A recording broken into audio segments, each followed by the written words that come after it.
Dan pada pesta pembaptisan Tuhan ini kita sungguh-sungguh merasakan perlindungan dan penyertaan Tuhan hingga kita semua bisa mengadakan perayaan Ekaristi ini dan bisa hadir di gereja ini di tahun yang baru, tahun 2022. Masih tanggal 9, masih bisa ya disebut tahun baru ya. Ya, jadi jangan sungkan-sungkan kalau menyapa saudara-saudari kita yang baru bertemu di tahun ini, selamat tahun baru. Saya kira ada yang sudah merasa, udah lama Pastor. Belum. Kita masih dalam suasana euforia Natal, begitulah ya. Sesudah hari ini, mulai besok kita akan memasuki masa biasa. Inilah, maka pesta pembaptisan Tuhan hari ini akan menjadi akhir dari masa Natal. Dengan kata lain, kelahiran Yesus Kristus yang membawa sukacita kepada kita, hendaknya juga membawa kita pada sebuah suasana membangun hidup yang baru. Yesus pada hari ini dalam Injil dikisahkan bahwa dia dibaptis oleh Yohanes di Sungai Yordan. Dan pembaptisan Yesus ini merupakan satu bentuk bela rasa dari Yesus kepada kita manusia. Karena Yohanes membaptis orang setelah dia berseru, bertobatlah dan percayalah kepada Injil. Maka baptisan Yohanes itu diarahkan kepada orang-orang yang berdosa agar mereka bertobat dan membaharui diri dan percaya kepada Allah. Demikianlah baptisan Yohanes ini ditujukan kepada orang-orang berdosa. Nanti ketika Yesus datang dalam iringan atau antrian dibaptis oleh Yohanes, apakah Yesus orang berdosa? Bukan. Tetapi dia mengambil bagian dalam pembaptisan ini menunjukkan bahwa dia adalah manusia, sungguh-sungguh manusia yang datang ke dunia untuk melaksanakan kehendak Bapa.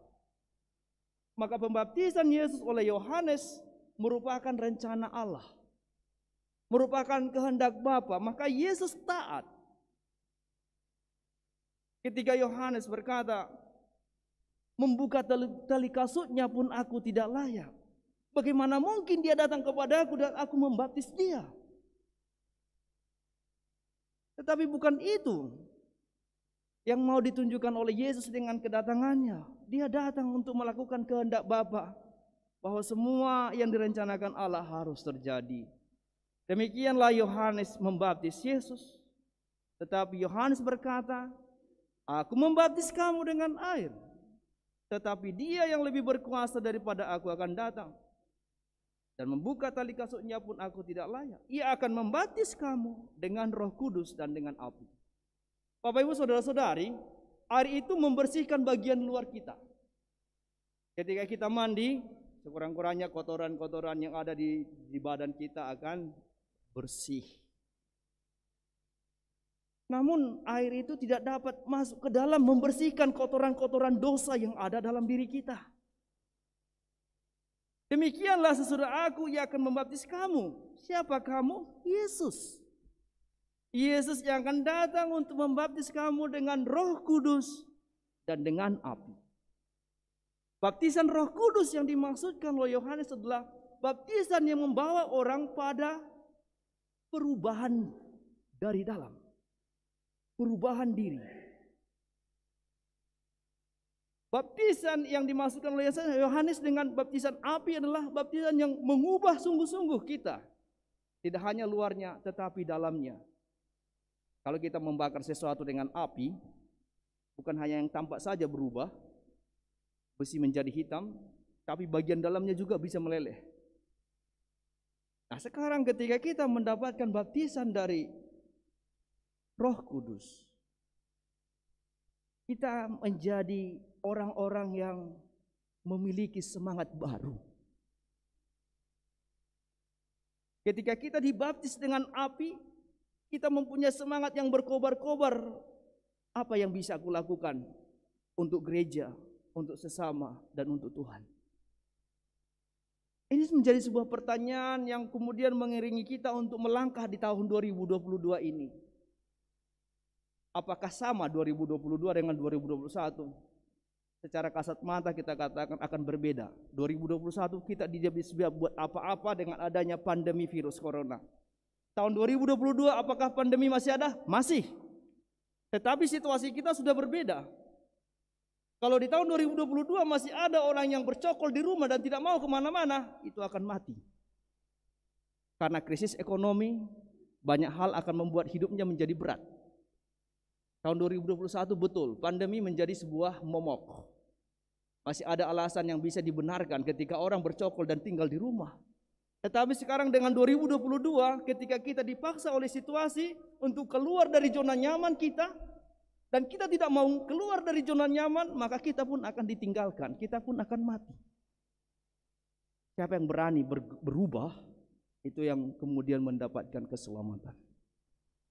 Bapak Ibu saudara-saudari, peristiwa pembaptisan Yesus ini juga dilihat sebagai sebuah penyataan bahwa putra Allah yakni Yesus datang ke dunia untuk melaksanakan janji keselamatan Allah kepada umat manusia. Apa yang diwartakan oleh Yesus dia lakukan dulu, sehingga apa yang dia lakukan kemudian menjadi contoh kepada kita umat manusia. Bagaimana dia datang dari surga, mengambil rupa manusia, merendahkan dirinya, dan kemudian melaksanakan apa yang Tuhan kehendaki agar kita semua selamat. Bapak Ibu saudara-saudari, pengorbanan Yesus yang luar biasa membuat kita juga bertanya-tanya. Di tengah-tengah keluarga, apakah kita sering berhitung-hitung untuk berkorban? Entah berkorban materi, tenaga, waktu, dan lain-lain. Karena ketika kita berhitung-hitung dengan korban yang kita lakukan, maka kita akan mengukur.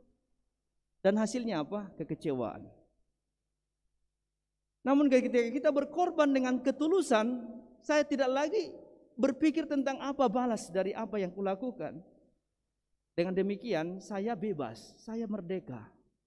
Kemerdekaan batin untuk melaksanakan apa yang Tuhan kehendaki. Bapak Ibu, melalui baptisan kita semua telah diangkat menjadi putra-putri Allah. Kita diutus ke tengah-tengah dunia ini, dan kita tentu berbeda dengan dunia ini.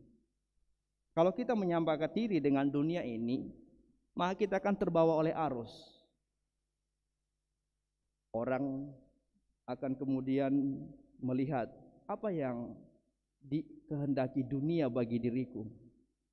Ketika orang hidup dalam individualisme, memikirkan diri sendiri, kita pun akan menjadi bagian dari situ. Tidak perlu orang lain bagiku, aku cukup untuk diriku sendiri. Aku bisa kok bertahan. Tetapi kalau kita berani keluar dari diri dan kemudian melihat sesama adalah bagian dari diriku, maka kemudian kita berani juga untuk melayani dan mengasihi.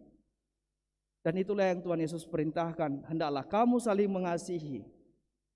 Karena tiada perintah yang lebih utama dan terutama, mengasihi Allah dan sesama. Yesus sendiri ketika berdoa setelah dia dibaptis, terbukalah langit dan turunlah Roh Kudus. Terdengarlah suara dari langit, engkaulah putraku yang terkasih, kepadamulah aku berkenan.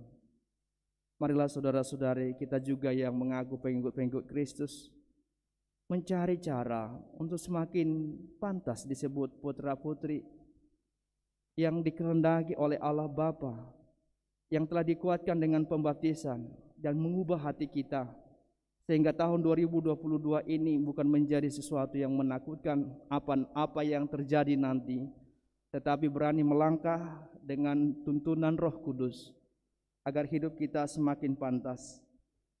Sebagai anak-anak yang dikasihi Allah dan saudara Kristus, hendaknya kita di dunia ini mengambil bagian dalam pelayanan-pelayanan gereja, di tengah-tengah lingkungan, di tengah-tengah stasi, dan di tengah-tengah paroki ini. Banyak harapan yang dikehendaki oleh gereja dari diri kita.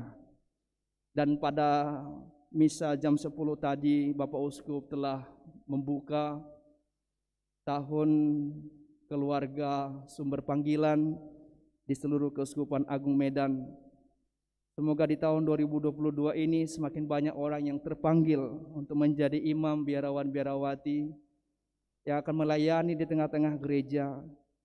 Dan itu semua berawal dari keluarga.